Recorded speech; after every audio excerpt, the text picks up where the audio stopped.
आज हम BEd second year के लिंग विद्यालय समाज से जुड़े हुए टॉपिक ट्रांसजेंडर का अध्ययन करेंगे। ट्रांसजेंडर को हम दो भागों में अध्ययन करेंगे। पहले भाग के अंदर हम उसका अर्थ, उससे जुड़ी हुई उसकी समस्याएं और फिर उनका समाधान, उसको हम इसके अंतर्गत अध्ययन करेंगे। उनके क्या अधिकार है इसके बारे में जानेंगे।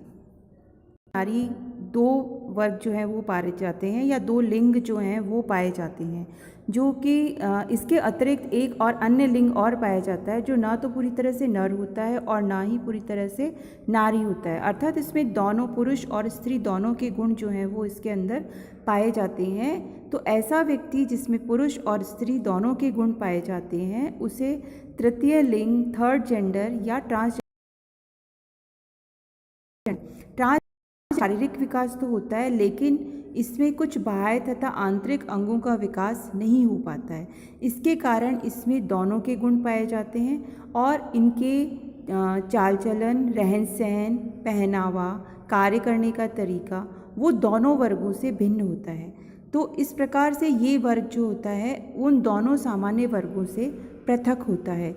इनमें जो है लैंगिक गुण जो हैं वो इसमें नहीं पाए जाते हैं और संतान उत्पत्ति वाला जो गुण है वो इसके अंदर नहीं पाया जाता है। इस प्रकार से ये जो है समाज के अंदर थोड़े से अलग उसके अंदर कैटेगरी के अंदर रखा जाता है इनको, और इनको सम्मानजनक स्थिति जो है समाज के अंदर नहीं प्राप्त है।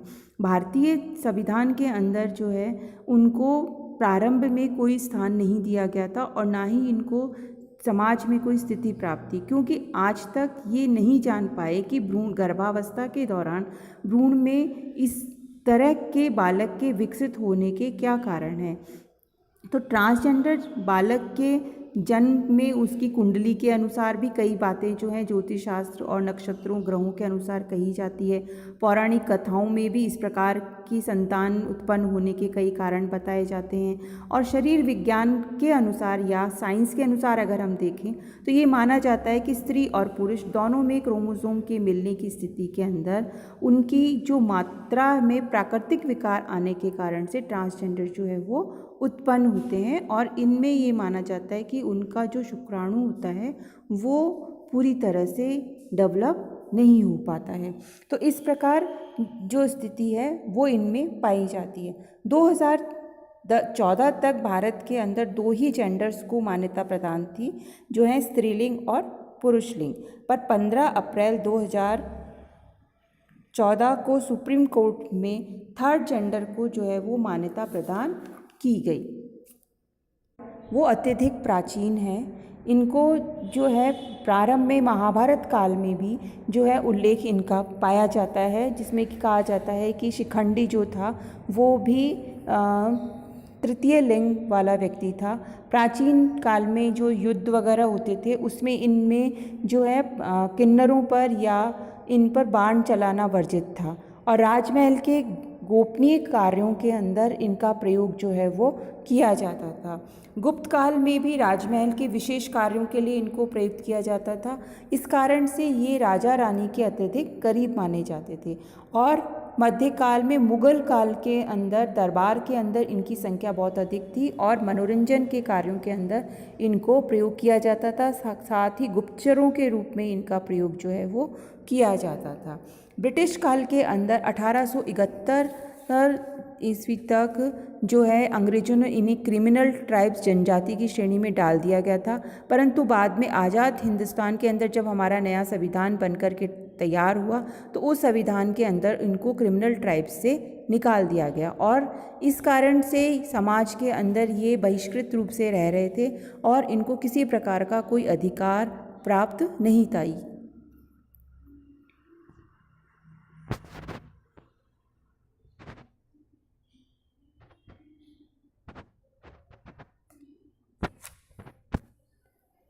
अब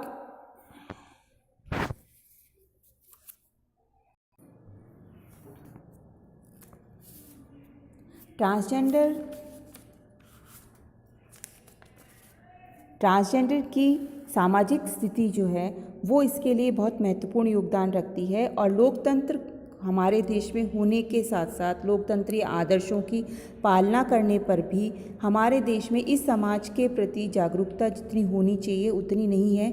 इसके कारण इनमें सम्मानजनक स्थिति के अंदर इसमें कमी है और 70 वर्ष आज़ादी के पश्चात भी ये लोग समाज की मुख्य धारा से कटे हुए हैं। तो इनकी जो दयनीय स्थिति है इसके पीछे निम्न कारण है। इसमें है शैक्षिक पिछड़ापन। तो ट्रांसजेंडर की स्थिति समाज में दयनीय स्थिति होने का सबसे बड़ा कारण शैक्षिक पिछड़ापन है और इसका समाज की मुख्य धारा से कटे होने के पीछे भी सबसे बड़ा कारण अशिक्षा है। तो शिक्षा की आवश्यकता जो है वो समाज को भी है और ट्रांसजेंडर समाज को भी है। तो अशिक्षित होने के कारण ये मुख्य धारा से कट जाते हैं और स्वयं की शारीरिक रचना और बातचीत करने के तरीकों से भी ये अपने आप को समाज के अन्य लोगों से पृथक मानते हैं। तो सामान्य जनों से अलग होने के कारण से इनका शिक्षित होना अत्यंत आवश्यक है और ये जो है अशिक्षित होने की वजह से भी अपमान और अलगाव जो है इनको झेलना पड़ता है और अशिक्षा के कारण से ये समाज में परंपरागत आर्थिक उपार्जन के तरीकों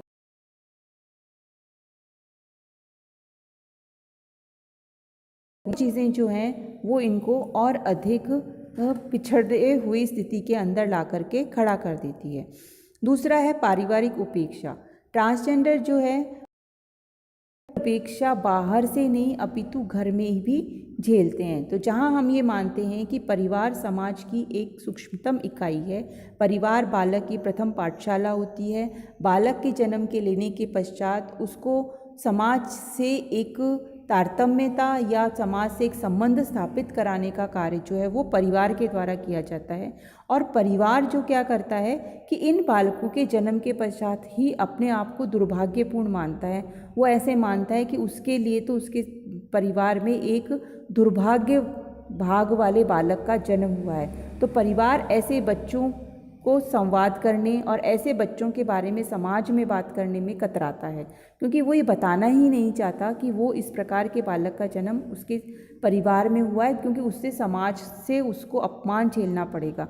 तो लिंग के आधार पर अभिशाप समझने लगते हैं। तो ऐसे बच्चे का विकास कैसे हो पाएगा ये कहना कठिन है क्योंकि जहाँ परिवार ही उसकी उन्नति के मार्ग में बाधा बन जाता है। तो परिवार की उपेक्षा इस लिंग के प्रति ऐसे बच्चों में जैसे ही लिंग विशेष के चिन्ह उभरने लगते हैं उसको परिवार के सानिध्य से दूर जाने के लिए विवश कर दिया जाता है। तो ये भी इनकी दयनीयता का एक बहुत बड़ा कारण माना जाता है। इसके बाद अगला कारण है सामाजिक उपेक्षा। परिवार जो है वो बालक को समाज से जोड़ता है। तो समाज जो है वो इनको उचित स्थान नहीं देता है, उनके प्रति संवेदना भले ही रखे परंतु उनको अभिन्न अंग मानने से कतराता है।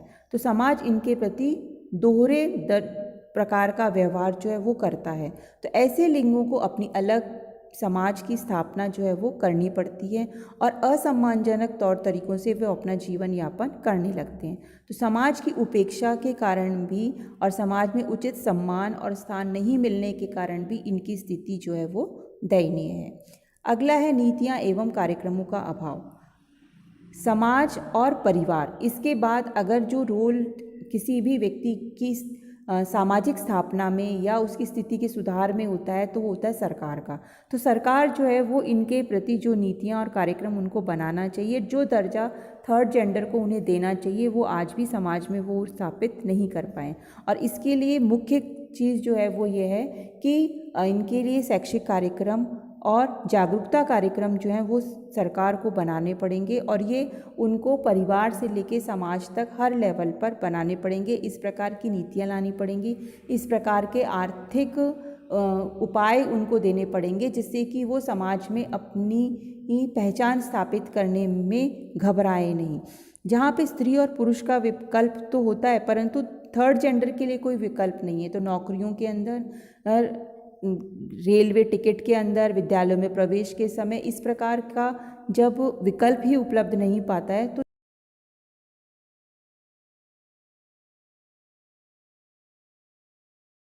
पहचान छुपाने लगते हैं। तो इनको जागरूक करने के लिए गैर सरकारी संगठनों को भी आगे आना पड़ेगा और कुछ रणनीतियाँ और कार्यक्रम जो हैं वो सरकार को बनाने पड़ेंगे। दक्षिण भारत में चुनावों में किन्नरों को लुभाने के लिए अनेक नीतियां बनाई जाती हैं। जनसंख्या कम होने और अशिक्षित होने के कारण से ये राजनीति के केंद्र में भी नहीं रह रहे हैं। तो इसलिए इस प्रकार से इन तक बहुत सारी चीज़ों को पहुंचाने के लिए इनकी आवाज़ और समस्याओं को बुलंद करना पड़ेगा। फिर आता है आर्थिक कारक।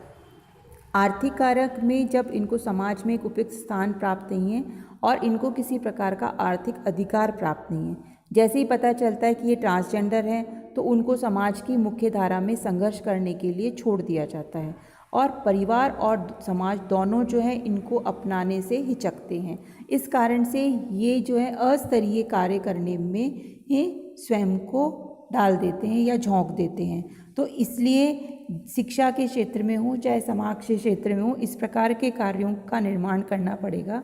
इस प्रकार की शिक्षा योजना बनानी पड़ेंगी जिसमें व्यावसायिक कार्यों को करके और व्यावसायिक पाठ्यक्रमों को ग्रहण करके और वो अपने जीवन यापन के लिए आर्थिक उपार्जन के लिए उनको अपना सकें।